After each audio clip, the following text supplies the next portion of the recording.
សួស្តីបងប្អូនទី12ទាំងអស់គ្នាអញ្ចឹងវីដេអូនេះយើងកែលំហាត់ប្រតិបត្តិបន្តទៀតយើងមើល limit កខកដែលស្ថិតសឹងតែតកតងទៅនឹង limit នៃ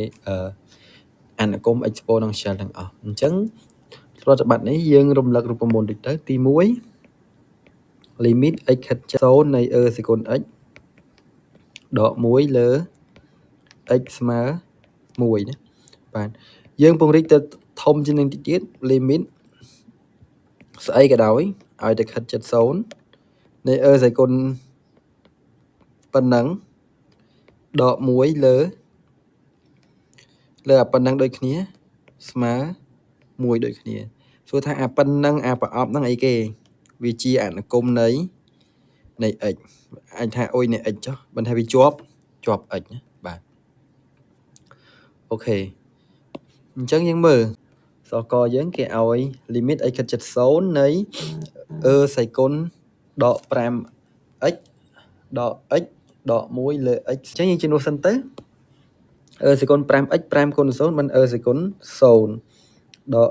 0ដក1លើ0អញ្ចឹងស្មើទៀត1ដក1លើ0អញ្ចឹងវាបាន0លើ0អញ្ចឹងដាក់មករៀង0លើ0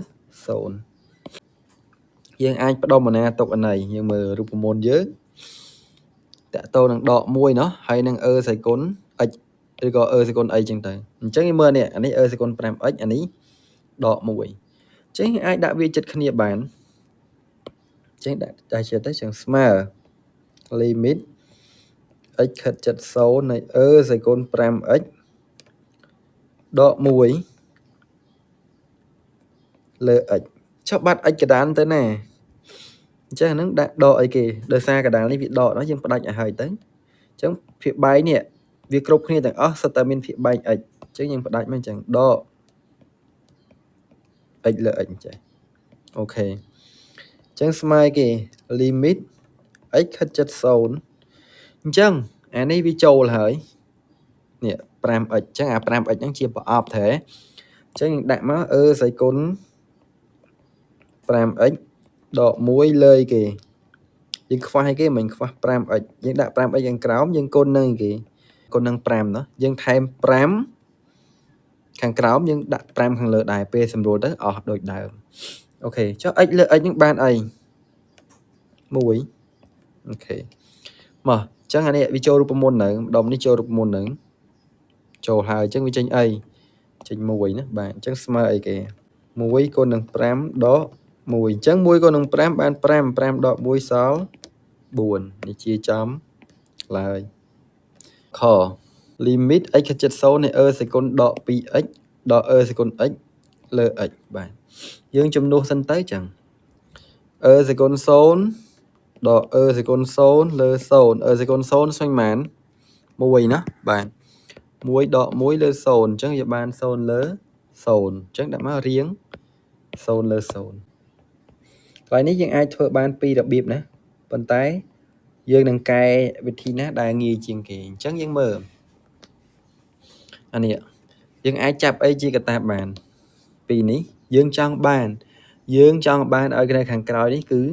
1ទៅអត់រូបមន្តយើងសេគុណមកប្រអប់នេះដក1លើមកប្រអប់ហ្នឹងវាស្មើ1អញ្ចឹងយើងចង់ឲ្យខាងក្រោយនេះវាបានសល់តែលេខ1អញ្ចឹងយើងចាប់វាឃើញអាក្រោយនេះប្រហែលចាប់ប៉ុណ្ណឹងមកអញ្ចឹងយើងចាប់ e សេគុណ x ជាកត្តាអញ្ចឹងបានឯគេយើងចាប់ e សេគុណ x យើងចែកនឹង e សេគុណ x ហ្នឹងអញ្ចឹងបាន e សេគុណដក 2x ចែកនឹង e សេគុណ x អញ្ចឹងប្រើរូបមន្តបាន e សេគុណដក 2x ដក x អញ្ចឹងបាន e សេគុណដក 3x អញ្ចឹងដាក់មកអញ្ចឹង e សេគុណដក 3x ដក1លើអី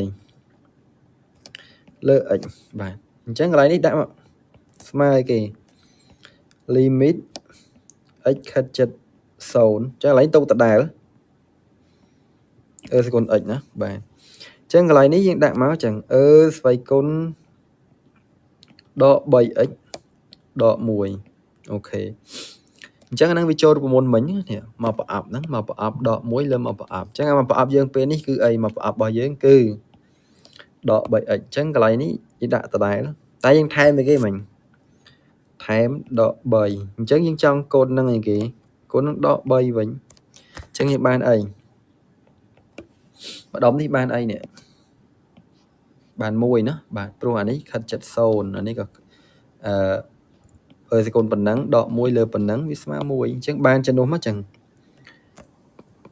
យើងបានសេកូន0កូនឡើងដាក់កូនមកកូននឹងប៉ុន្មានកូននឹង1កូននឹងដក3សេកូន0ឃើញ1គុណនឹង1គុណដក3ឃើញដក3បាទនេះជាចម្លើយអញ្ចឹងអក្សរកអញ្ចឹងកន្លែងហ្នឹងយើងមើលសិនអាហ្នឹងឥឡូវ0ហើយហើយអាក្រោមដឹងថា0ដកសេកូន0ដកសេកូន0ហើយអញ្ចឹងមិនបាច់ចំនួនទៀតទេ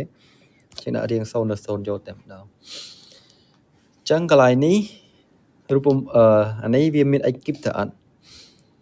ញ្ចឹងយើងដឹងតែប្រើរូបមន្តសេកូនមកប្រអប់នេះដក1លើមកប្រអប់នេះវាស្មើប៉ុន្មានស្មើ1ហើយអញ្ចឹងយើងត្រូវធ្វើម៉េចអានេះ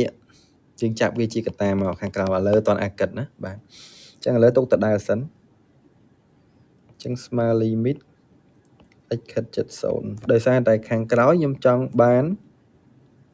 1អញ្ចឹងចាប់មានប៉ុណ្ណាចាប់ប៉ុណ្ណឹងអញ្ចឹងគឺចាប់សេកុន 2x គីបបាទអញ្ចឹងបានសេកុននេះបាននេះគេយើងសេកុន x គីបចែកនឹងសេកុន 2x គីបអញ្ចឹងបាននេះគេសេកុន x គីបដក 2x គីបអញ្ចឹងស្មើអីសេកុនដក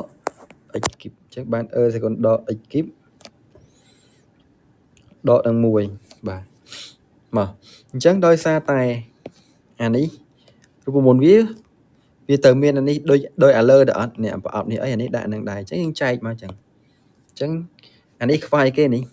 ខ្វះដក x គីបអញ្ចឹងចែកដក x គីបនេះខ្វះដក x គីបនេះយើងដាក់មកដក x គីបអញ្ចឹងឥឡូវក៏ចែកនឹងដក x គីបដែរត្រូវទេអញ្ចឹងយើងបានអីគេ limit x ខិតជិត0នៃអីមកអញ្ចឹងឥឡូវនេះបាន x គីបមិញយើងចែកយ៉ាងអីមិញដក x គីបអូខេសេកុន 2x គីបសេកុនដក x គីបដក1លើដក x គីបមកដុំនេះម្ដុំណាខ្លះស្មើ1ម្ដុំនេះឯងគឺស្មើ1នេះសម្រួលទៅបានអីនេះដក1ណាអញ្ចឹងអានេះបានណាដក1អានេះបានប៉ុន្មានបាន1នេះសេកុនអី0ណាបាទអញ្ចឹងដាក់មកដក1លើសេកុន0គុណនឹង1អញ្ចឹងបានប៉ុន្មានអញ្ចឹងដក1លើ1បាន